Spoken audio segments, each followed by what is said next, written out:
25절의 말씀입니다.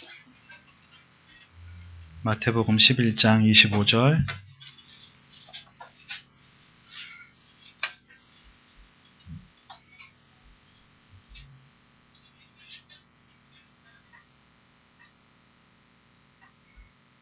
함께 봉독하시겠습니다. 그때 예수께서 대답하여 이르시되 천지의 주이신 아버지여, 이것을 지혜롭고 슬기 있는 자들에게 숨기시고 어린 아이들에게 나타내심을 감사하나이다. 아멘. 할렐루야. 주님이 우리 함께 하십니다. 오늘 구원론에 대해서 좀 말씀을 나눠보겠습니다. 우리 복음을 듣게 되면서 제일 먼저 처음 복음을 듣는 사람은 그렇지 않지만 일반적으로 복음이 아닌 다른 말씀을 듣다가 복음을 듣게 됐을 때 처음으로 느끼게 되는 게 구원은 하나님이 하시는 것이구나 라는 것을 먼저 느끼게 돼요. 그리고 내가 할 수 있는 것은 아무것도 없구나. 그 다음에 하나님의 절대적인 주권이 얼마나 위대한지를 우리는 십자가의 복음을 통해서 듣게 됩니다. 여러분이 잘 아시겠지만 칼빈주의라는 게 있습니다. 장로교의 근간이 되는 칼빈주의가 있는데, 칼빈주의의 일반적으로 얘기하는 5대 교리 또는 5대 강령이라는 게 있습니다. 그것은 원래 칼빈 시대에 칼빈이 정리한 교리는 아니고, 잘 아시겠지만 나중에 알미니안주의에 대해서 알미니안주의의 주장이 잘못됐다는 것을 조목조목 밝힌 것이 나중에 그것을 이제 칼빈주의의 5대 강령 이렇게 얘기를 하고 있습니다. 여러분의 기억을 도움을 주기 위해서 그것을 잠깐 살펴본다면은 칼빈주의 5대 강령은 뭐가 있냐면은 그 영어로 그 약자를 따서 우리가 튤립 교리라고 보통 그렇게 얘기를 해요. 그래서 T자, U자, L자, I자, P자, 그게 그 5가지의 제목의 첫 글자예요. 먼저 이제 T자는 우리의 전적인 타락을 얘기하고 있는데요. 그것을 이제 영어로는 이제 Total Depravity라고 이렇게 얘기를 합니다. 이것이 알미니안주의에서 주장하는 것과 반대 내용이 뭐냐면, 알미니안주의에서는 어떤 걸 얘기하고 있냐면은 인간의 아담의 범죄를 말미암아 타락한 인간 안에서도 조금이나마 하나님을 찾을 수 있는 어떤 그런 씨가 마음속에 있다. 그런 주장을 했었어요. 알미니안주의가. 근데 성경에서 말하는 것은 어떠한 인간도 죄와 허물로 죽었기 때문에 절대로 하나님을 찾을 수 없다고 이렇게 얘기를 하고 있습니다. 아무리 그 사람이 지혜가 뛰어나고 능력이 뛰어나고 또 심지어 선한 삶을 살았다 하더라도 절대로 스스로의 노력으로는 하나님을 찾을 수 없다. 우리가 잘못 생각하는 것 중에 하나가 선하게 살고 착하게 살면 천국 간다고 옛날 분들 그렇게 얘기했어요. 그래서 착하게 살아야 된다. 심지어 기독교인들도 착하게 살아야 천국 가는 줄 아는 사람들이 있어요. 그러면서 이런 얘기를 해요. 비록 이 땅에 과거에 복음이 들어오지 않았지만 선하게 산 우리 조상들도 천국일지는 모르지만 천주교에서 얘기하는 최소한 연옥은 가지 않았을까 라는 착각을 하게 돼요.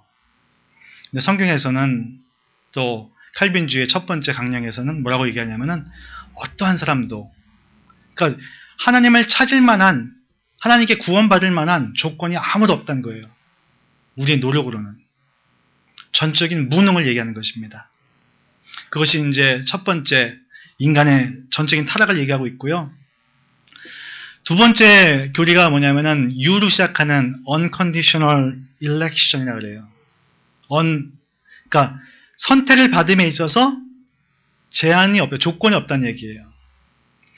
그런 얘기, 알미니안주의들이 이렇게 생각했어요. 뭔가 그 사람이 하나님을 잘 믿을 만한 그런 모습이 있었기 때문에 하나님이 그 사람을 구원해 준 거 아니냐.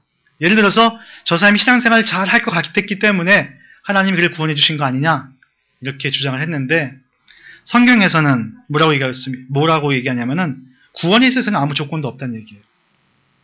우리가 오해하는 것 중에 하나가 아주 그 흉악한 사람 보면은 저런 사람은 구원받지 말아야 돼 이렇게 잘못 생각하는 경우가 있어요. 우리 주위에도 가끔 그렇게 얘기하잖아요. 내가 어떤 사람 전도를 하고 싶을 때도 좀 착하고 저 사람이 교회에 오면은 덕이 될 것 같고 또 신앙생활을 하면 정말 잘할 것 같은 사람에게 전도를 먼저 하고 싶어 하죠.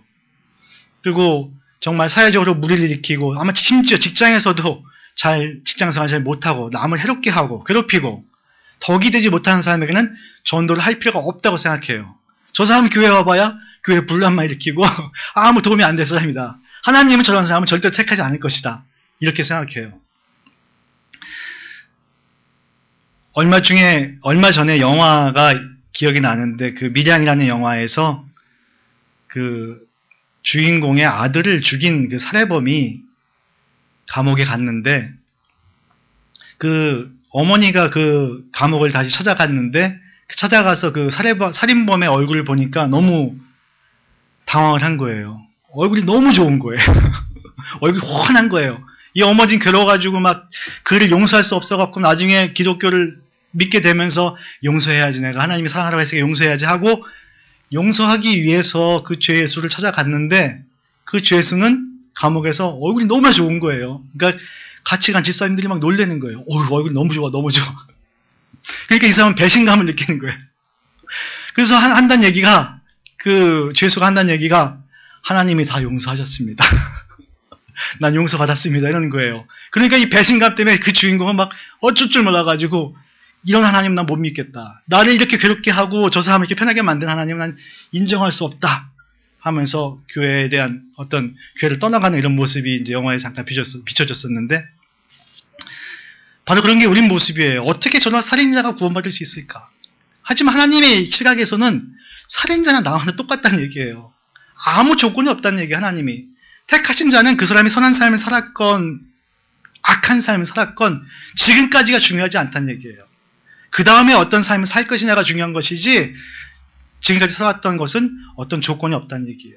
그것을 두 번째 교리에서 unconditional election이라고 이렇게 얘기하고 있습니다. 세 번째는 이제 limited atonement라고 해가지고 그것은 제한 속죄라고 이렇게 우리말로 번역이 되어 있는데 제한 속죄라는 말은 뭐냐면은 구원받을 자가 제한되어 있다는 얘기예요. 모든 사람이 만인 구원이 아니라는 얘기예요. 어떤 사람은 구원하시고 어떤 사람은 하나님 구원하지 않는다는 얘기예요.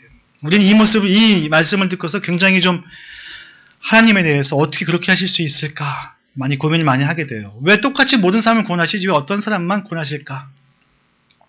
근데 성경에서 대전제 조건이 뭐냐면 누구도 구원받을 조건이 없다는 것이 대전제 조건이에요. 인간은 아담의 후손인 누구도 구원받을 조건이 자격이 아무것도 없다는 얘기예요. 그런 와중에 하나님은 당신의 계획에 따라서 경륜에 따라서 특별한 자들만 택해서 당신의 백성 삼아주신다고 말씀하시는 것입니다. 그것이 세 번째였고 네 번째가 이제 불가항력적인 은혜라고 이렇게 얘기합니다. 그건 이제 irresistible grace라고 얘기하고 있는데 그 말은 무슨 말이냐면 이제 알미니안주의자들이 이런 얘기를 했었어요. 성령을 거슬릴 수 있다 이렇게 얘기했어요. 우리가 구원받음에 있어서 성령을 거슬릴 수 있다. 우리 자유의지가 인간이 얼마나 강하기 때문에 얼마든지 내가 싫으면 나는 믿지 않을 수 있다. 성령이 나를 아무리 이끌더라도 내가 거부할 수 있다라고 생각한 것이 알미니안주의자들이었어요. 그것에 대해서 칼빈주의는 성령의 그 은혜는 누구든지 거부할 수 없는 불가항력적인 은혜다. 내가 아무리 발버둥고 나를 구원하시고자 하셨으면 나에게 보여진 성령을 내가 거역할 수 없다는 얘기예요. 그것이 네 번째였고 마지막으로는 이제 P가 뭐냐면은 Perseverance of Saint라고 해갖고 성도의 견인이라고 우리말로는 번역되어 있습니다. 성도의 견인. 이것은 뭐냐면은 쉽게 말하면은 알미니안주의들은 이것을 반대로부터 은혜로부터 내가 열심을 내지 않으면은 난 은혜로부터 떨어질 수 있다. 이렇게 알미니안주의들이 생각했었어요. 그래서 우리 행위를 강조해서 열심히 신앙생활 해야 된다. 근데 칼빈주의는 성경에 어떤 말씀을 인용했냐면은 하나님이 택하신 자는 끝까지 하나님이 지켜주신다. 성도는 한번 구원받은 성도는 하나님이 세상 끝날까지 함께 한다고 하기 때문에 절대적으로 그 구원을 잃어버릴 수 없다. 라는 말씀을 정리한 것이 칼빈주의의 5대 강령입니다. 칼빈주의와 알미니안주의의 대표적인 것은 칼빈주의 큰 차이는 칼빈주의는 하나님 중심적인 성경의 교리를 정리했어요. 구원에 있어서 주권은 하나님이 가지고 계시다. 반면에 알미니안주의들은 어떤 것을 얘기하냐면 인간 중심적인 신앙을 만들어냈어요. 하나님이 구원하시지만 우리가 열심을 내지 않으면 우리는 구원받을 수 없다. 신앙생활 열심히 해야 된다. 즉 인간의 자유의지를 강조한 인간 중심적인 그런 사상을 만드는 것이 알미니안주의였습니다. 식사 후에 이렇게 좀 딱딱한 말씀으로 시작한 것은 이것이 구원에 있어서 굉장한 중요한 말씀이기 때문에 그런 것입니다. 우리가 십자가의 복음을 듣고 제일 먼저 기뻤던 것은 내가 노력하지 않아도, 내가 열심을 내지 않아도 하나님이 나를 구원하신다는 그 말씀을 들을 때 굉장히 기뻤습니다. 내가 구원이라는 것은 내가 할 수 없는 것이다. 하나님이 하시는 것이지 우리는 그걸 받아들이기만 되는 것이지 내가 어떤 노력을 한다고 해서, 내가 신앙생활을 한다고 해서, 내가 열심을 낸다고 해서 내가 구원받을 수 없다라는 것을 들었을 때 굉장히 우리는 마음의 위로를 받습니다. 근데 이 복음주의의 잘못된 이해가 어떤 게 있냐면은, 그 폐단이 어떤 거 있냐면은, 하나님의 주권을 강조하다 보니까 무엇이 문제가 되냐면은, 그러면 내가 방종해도, 내가 좀 게을러도, 내가 좀 하나님의 일을 하는데 열심히 내지 않아도, 내가 떠나갔다 하더라도, 심지어 내가 하나님을 버려도 하나님 나를 구원하시지 않는가? 라는 생각을 만들어내게 돼요. 모든 것이 다 하나님의 은혜라고 하지 않습니까? 모든 것이 다 하나님이 하신다고 말씀하지 않았습니까? 그러면 제가 오늘 좀 신앙생활 열심히 하지 않아도 어차피 구원 받겠네요? 복을 받는 것도 하나님이 나에게 복을 주신다고 했으니까 복을 받는 것이 내가 열심히 해서 복 주는 게 아니지 않습니까? 이런 주장을 하게 돼요. 그러면서 혹시라도 이 강단에서 어떤 말씀이, 여러분에게 어떤 행위를 강조하는 말씀이 들려오게 되면은 어떻게 생각하면 저건 율법주의 아닙니까? 이렇게 얘기해요. 하나님이 다 하신다고 했으면서 뭘 우리에게 요구를 하십니까? 하나님이 다 구원하시고 하나님이 다 복 주시고 계획대로 다 갈 것인데 뭘 이거 하라 저거 하라 뭘 순종하라 말씀하십니까? 순종해야 복 받으면 그거 율법주의 아닙니까? 라고 생각을 하게 돼요. 분명히 성경에서는 우리의 구원에 대해서 하나님의 전적인 주권을 강조하고 있습니다. 하지만 그러면서도 동시에 하나님은 우리에게 뭘 말씀하시냐면 우리의 반응을 말씀하세요. 반응. 하나님은 모든 걸 다 예배해 놓고 우리에게 주세요. 모든 걸 다 계획해 놓으시고 우리에게 다 주세요.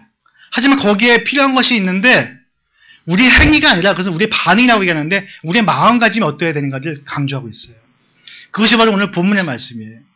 오늘 본문 말씀 한번 다시 한번 보시면은 하나님이 어떤 사람에게는 그 구원의 복음을 숨기셨는데 어떤 사람이냐면은 지혜롭고 슬기 있는 자들에게는 숨기셨다. 이렇게 말씀하고 있어요. 그리고 어떤 사람에게는 나타내셨냐면은 어린아이들에게는 나타냈다. 이렇게 말씀하세요. 지혜롭고 슬기 있는 자는 건 무엇을 말씀할까요? 우리는 지혜로운 자가 되어야 됩니다.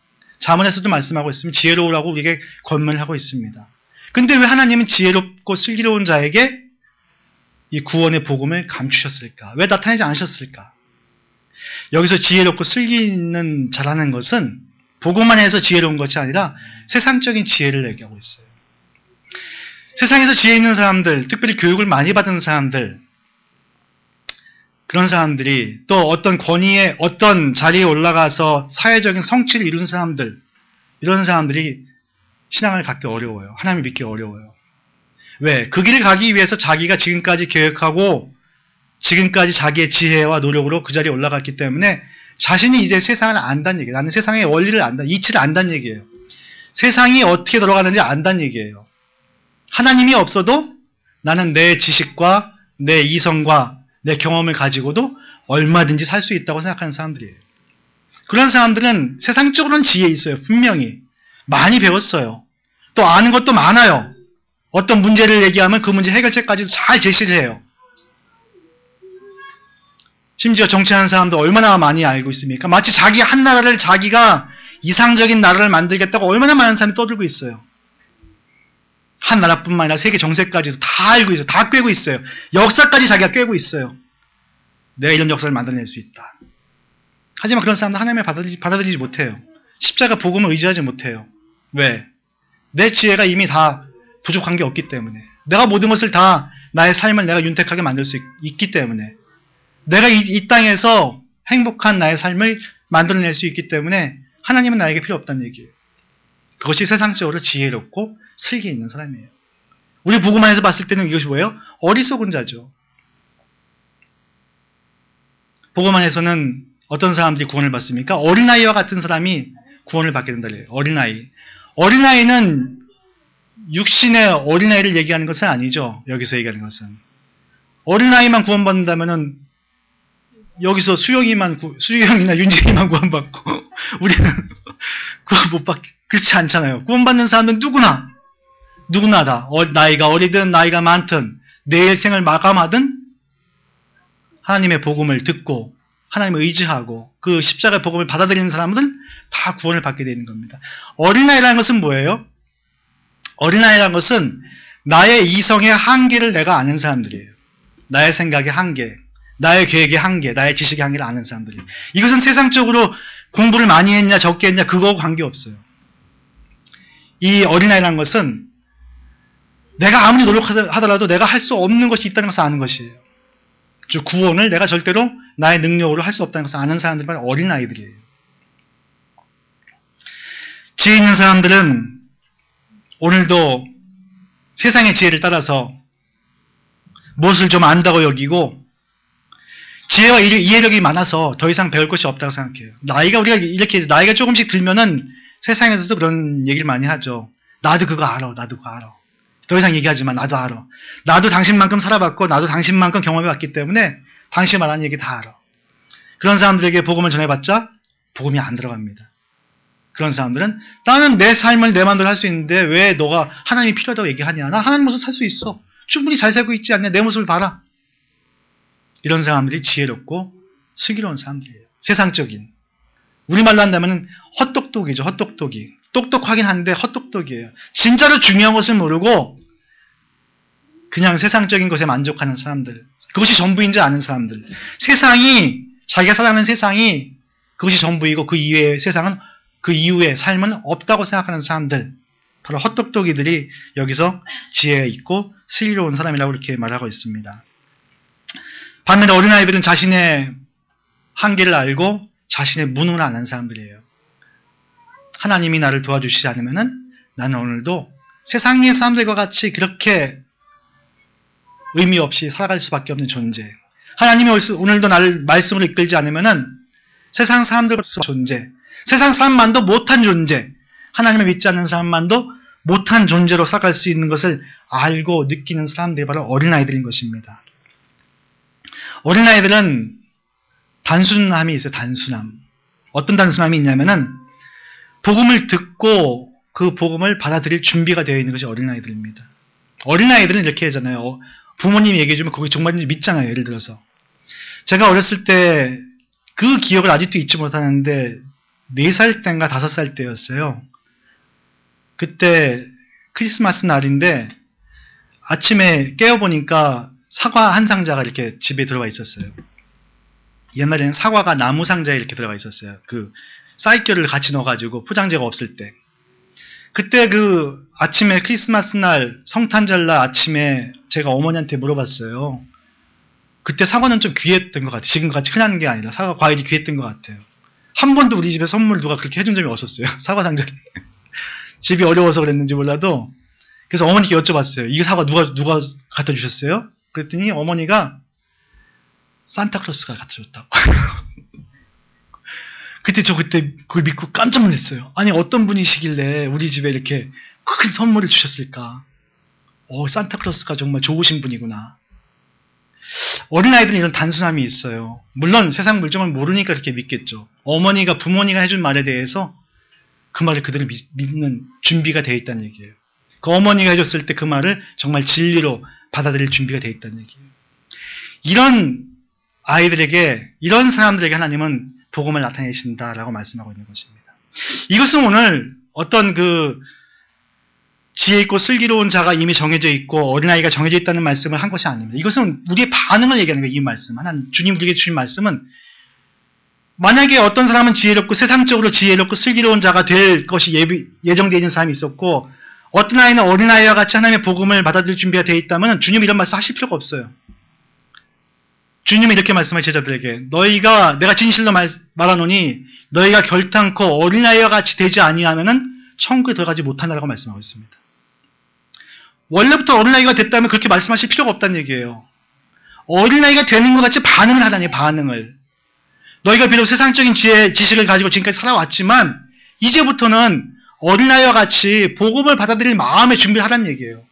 마음을 열라는 얘기예요. 지금까지 나의 지식을 가지고 살아왔지만 이제는 나의 지식이 아니라 하나님이 주신 지식 가지고 살아갈 준비를 하라는 얘기예요. 이것이 바로 어린아이가 되라는 말씀인 것입니다. 복음주의에 있는 사람들이, 십자가 복음을 듣는 사람들이 오해하는 것이 그거예요. 어차피 구원받을 인생이니까, 어차피 하나님은 나에게 복 주기로 약속하셨으니까 내가 마음대로 살아도 하나님 나에게 복을 주신다. 어차피 난 구원 받는다. 그렇지 않다는 얘기예요. 그렇지 않다는 얘기예요. 언제 그런 일이 이루어지는데, 언제 하나님의 약속이 이루어지는 거예요? 어린아이와 같이 그 말씀을 내가 받아들일 준비, 마음을 열라는 얘기예요. 마음을 열라. 세상 사람들은 이런 말씀을 싫어합니다. 왜 내가 할 수 있는데 왜 그거를 왜 하나님께 맡기라고 하냐? 내가 지금까지 나의 삶을 내가 개척하고 내가 이뤄왔는데, 이렇게 많이 이뤄와서 잘 이루었는데 왜 나를 무능하다고 얘기하냐? 나는 내가 할 수 있다. 그러나 하나님은 우리의 무능을 보라고 말씀하십니다. 어린아이가 같이 너는 무능하다. 내가 손잡아주지 않고, 내가 밥을 먹여주지 않고, 내가 너를 보살펴주지 않으면은 너는 아무것도 할 수 없는 어린아이 같은 상태임을 알라는 얘기입니다. 그런 마음을 가지라는 것입니다. 이것은 율법주의가 아니에요. 내가 무엇을 해야지 나의 구원을 베푼다는 그것이 아니에요. 율법주의가 아니라 나의 마음 상태가 어떤 상태냐를 얘기하는 것입니다. 나는 오늘도 하나님의 말씀을 받아들일 마음의 준비가 되어 있는가? 나는 어린아이와 같이 하나님의 말씀하시는 그 말씀을 듣고 믿을 준비가 되어 있는가를 강조하는 말씀입니다. 근데 이것은 우리가 구원을 받을 때 그 상태뿐만 아니라 구원받은 우리에게도 언제나 동일하게 들려져야 되는 말씀인 것입니다. 처음 내가 십자가 복음을 들을 때만 어린아이와 같은 마음을 갖는 것이 아니라 구원받고 나서도, 이제 하나님의 그 영광스러운 교회의 일원이 되고 나서도 우리가 지켜야 될 우리의 마음 자세는 뭐냐면은 나는 어린아이입니다. 나는 모릅니다. 나는 모릅니다. 하나님이 말씀해 주신 것만 나는 따르겠습니다. 믿겠습니다. 그것만. 이것이 바로 어린아이의 마음인 것입니다.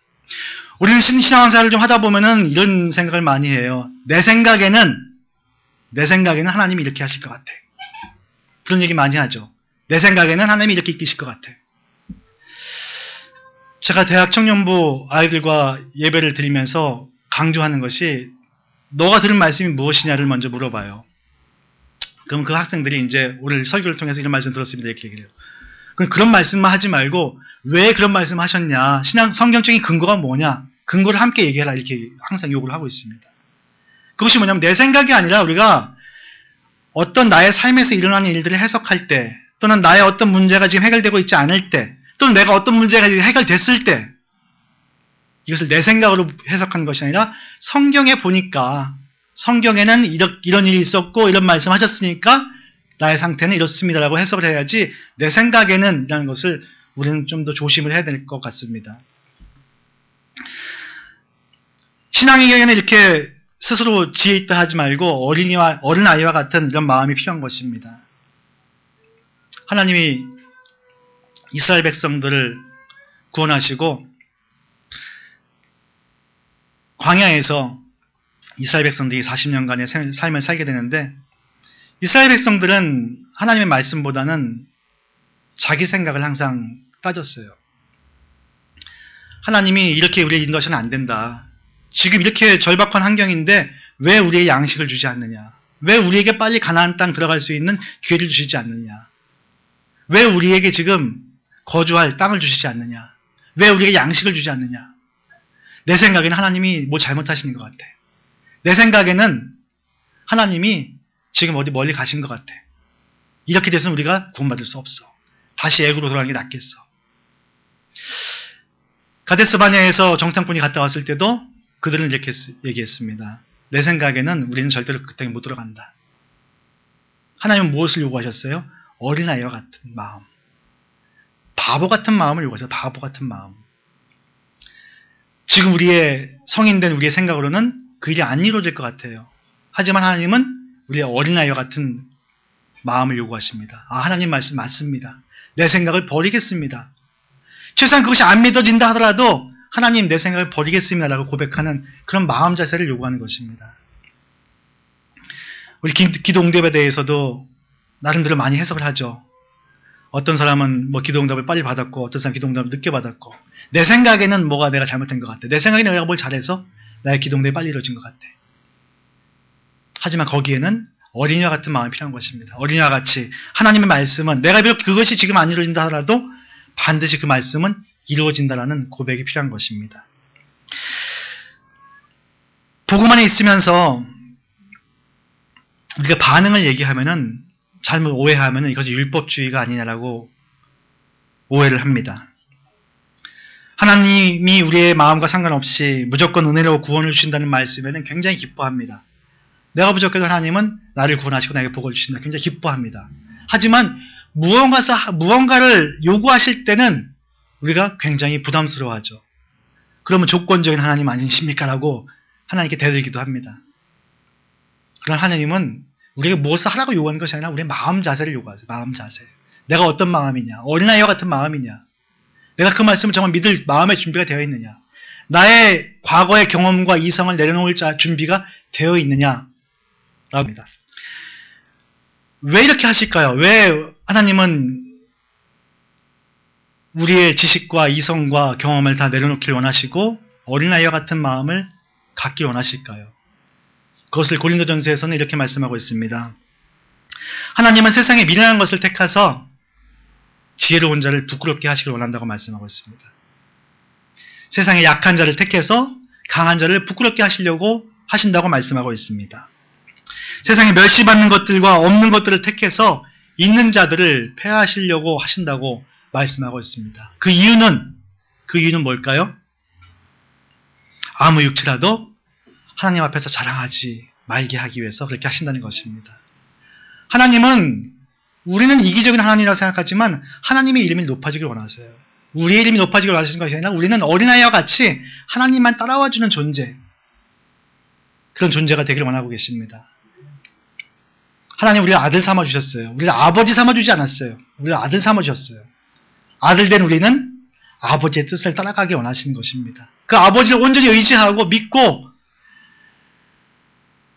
내가 아무 능력이 없지만 나의 그 전능하신 하나님이 나의 아버지가 되시니 그 아버지가 나를 영원한 천국으로 인도하시고 나의 모든 범사를 다 지도하여 주시고 나의 지금 모든 문제를 다 해결하여 주시고 나에게 절대로 해를 끼치지 아니하시고 나를 버리지 아니하시고 나를 미워하지 아니하시고 나를 내치지 아니하시고 나를 끝까지 보호하시고 사랑하시는 그 아버지임을 믿기를 원하고 계신 것입니다.